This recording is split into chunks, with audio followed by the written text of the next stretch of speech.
in the beginning they taught me that every punch has a reaction, and from that reaction, you get a combo, right? So that's how you build combos. The body reacts a certain way to different punches, right? If you throw an uppercut to the face, obviously the head is gonna go up. And that you connect it with a straight, and then once the straight goes, then maybe you connect it with whatever you feel like is gonna land, right? And you always exit the danger zone with your lead hand, which that's what Canelo did. So for those of you trying to learn boxing or trying to learn self-defense or whatever, you always enter with the lead hand or the lead foot if you're gonna kick, and you exit with the lead hand or the lead foot. You don't just exit straight back. If you always either exit with the lead hand or the lead foot, or you exit around his lead foot, or around the other way. These are your options, right? But you always want to end it with the lead hand, either a jab, left hook. Those are the two best ones. Or if you're gonna be like a kicker, you could just exit and then throw like a side kick, or throw like a kick to the shin or the knee, right? A side kick to the shin or the knee, and then exit out, jump out. The reason you do this is because you want the other guy's gonna be aggressive after he gets hit with two shots, right? So you see Canelo hit him, boom, uppercut, and then boom, side, and then immediately he knows that retaliation is coming. So what he does is he ends it with a lead hand jab, right? With a jab. So yeah, that's pretty much what we learned from that fight between well, it wasn't really a fight. It was a kind of like a scuffle. But in my opinion, it was kind of like most street fights don't really take that long, right? Most street fights, they start right and they finish really fast. Either somebody separates you, or someone gets knocked out, or the cops get there, and yeah, but by the time the cops get there, or maybe there's cops around the area, and so they're able to separate you guys, or take you out of jail or whatever.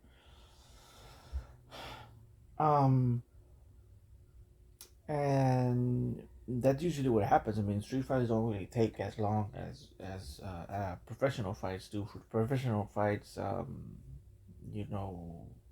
we already know 12 rounds, 3-minute rounds, and you get breaks in between and stuff like that. Street fight is much more quicker than that. Every once in a while you get these long street fights, but usually there's a huddle around those, and even then those don't last that long. Somebody usually gets clipped really bad or something, and then the whole crowd just jumps on the guy who did it, and lifts him up like he won something.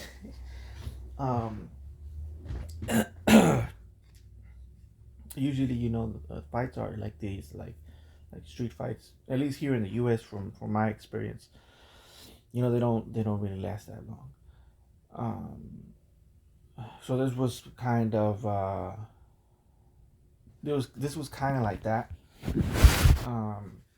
Only real difference was these two guys were smart about. Sorry, one moment here. I'm gonna close my door. I have one of these weird doors. Anyways, these guys were smart about how to strike their opponents. and they used open hands, right? Now, a lot of you are gonna say, slaps, they don't hurt. I first of all, these guys were professional boxers, so go up to a professional boxer and tell him to slap you and see if that doesn't hurt. You're probably gonna end up on the floor. Um, a slap stings more, first of all, depending on how you land it or with what part of your hand you land it, how you throw it, what angle you throw it. It could actually break bones. Um, it's not really, for example, okay, so Caleb Plant, he threw an actual slap, but he was trying to like slap him. I mean, you could even tell with the momentum when, I know I use the word energy, and a lot of people think that because I use the word energy, yeah, I'm trying to speak like, Hadouken or, Kamehameha ball or something like that. What I mean by energy is, like the momentum of the, I guess you could say, of the energy or the slap that he threw. You know, it whiffed. Even though it did kind of touch him, the actual force, the energy that he sent to him, didn't really connect with Canelo. And Canelo is actually known to do this. He's known to roll with his face. Kind of like what Mayweather used to do with his shoulder, to roll the energy. It touches him, but he doesn't leave it there stiff. It's so if you see, especially like in the fight between Mayweather versus Mosley, you could see it in slow motion when, Mosley's throwing a straight shot to his face, and then Mayweather lifts up his shoulder. He lets the shot hit him in the shoulder, and then he rolls it away to kind of like guide it to a different direction, right? That's kind of you kind of like playing with energy that's being sent to you, right? And it takes a long time to develop skills like this. It took me, about 5 to 6 years, you know, of using, the Philly shell, and you start to learn, right, how to use it way early, right? Like, let's say you start to learn the intricacies of it in about like 1 or 2 years, right? But then after you learn, what you're doing, now you got to execute it. Now that takes a long time, because it takes you actually going in there, and using it while a person is attacking you, not planned, not telling them, hit me softly or something like that. You gotta do it on the moment. And after a while, then it becomes instinct. And when it becomes instinct, you know um, that's when it starts, all the technique starts to work. This is one of the reasons why I believe a lot of these martial arts, it could be possible that they do work. A lot of these martial arts that people say that are fake or aren't really practical. I think all they need to really do is start to spar a little bit more, um, and that will make you better in your style that you want to pick. Of course, you have to expand your repertoire as well, expand um, the things that the techniques that the defensive techniques, defensive guards, different type of guard stances. This will also help you, have options when you're in there and somebody begins to do something that the Philly show isn't that good at. For example, switching stances on a Philly show, sometimes if you don't know what you're doing, it could leave you open to a lot of power shots. Of course, if you're a true expert of that style, you know what to do, right? Also, if you know other defensive tactics, other stances and guards and stuff like that, you can also just switch up to a different one. Which all this stuff, you learn in sparring, right? You learn in it. Like, for example, let's say you play soccer, you learn a lot of moves, and you learn how to do a reguleta or a elastica, or bicycle kick, all of these moves. But if you're not able to do these moves in the field, you know um then they're not worth anything. I mean, they're worth like maybe a YouTube video that you could post, but there's a lot of them, trick trick guys that they perform tricks for audiences, but they're not really able um, to transfer those skills into an actual game. That's simply because they haven't practiced, they haven't done it enough. Most of their training revolves around them, practicing the tricks in front of the mirror or for a camera. And it's like Bruce Lee says, walls don't hit back. Same thing with the camera. Camera ain't gonna attack. Um, I like that. It kind of rhymed. um, but yeah, so getting back to this Canelo thing, there's a lot we learned about this. We learned that these guys were smart about their strikes. Open hand won't get you as in trouble. I learned this a while back. I don't know if I mentioned it in the last video, but I did learn this a while back that bald fist is considered manslaughter, especially if you are a boxer, right? So of course these guys were smart about that. The other thing is, if you ball up your fist and you strike somebody in the face, there's a big possibility that you could injure your hand. Um, badly, to where you might have to postpone the fight or something like that. So open hand is safer for both. Well, really, just mainly for the guy who's doing the striking, um, because if you throw it right, you know, for example, the way Canelo threw his shots, those were palm strikes. Those weren't really slaps. So people say, "Oh, he just slapped them." I mean, no, those were palm strikes. The way he threw them, those were very. I mean, it seemed like a karate move the way he did that uppercut.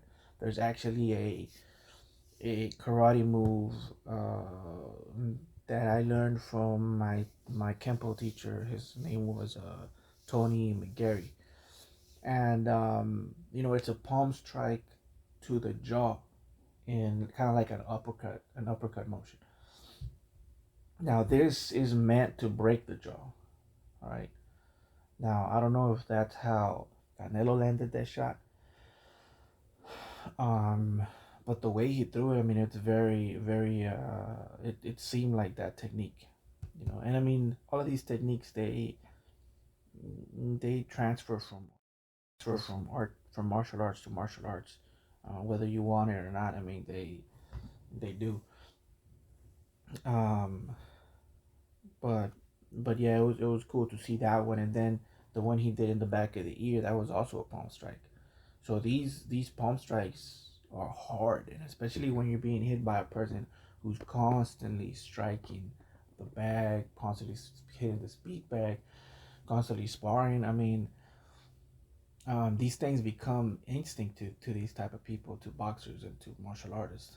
And when they let go of these punches, like the way Canelo did in this one, I mean, it's almost like breathing to them, and that's where the danger lies in, when you're messing with people like this.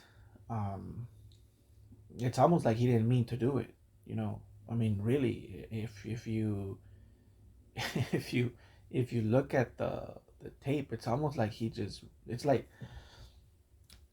I don't know how to explain it, but it's like almost like playing with fire. Your hand's gonna get burnt, but the fire, did the fire want to burn you? It's just something that happens just after a certain point. You do it for so long, it becomes ingrained into your brain to a point to where it just happens.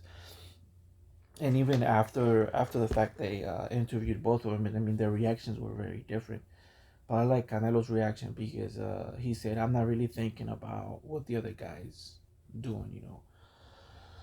I'm just worried about what I'm gonna do, and that's it, right?" And then they told him, how did how did you prepare those combos or something like that, something like that about what happened in the scuffle between him and Caleb Plant. And Canelo said, to be honest, I don't even know how I did it.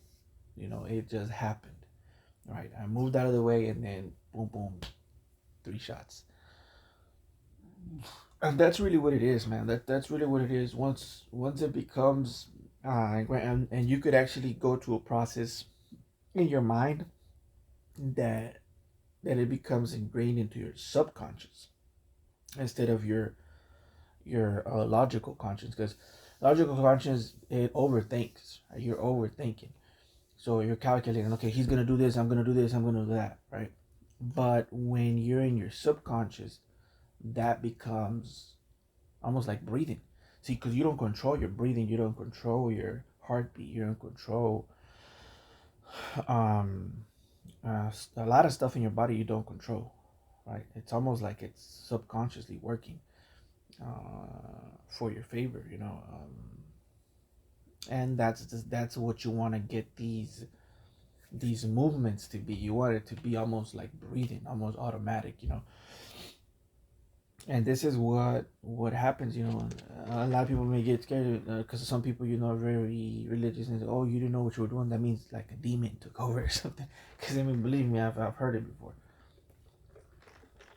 But it's not that a demon took over or anything like that. It's that your body took over. Your subconscious mind took over.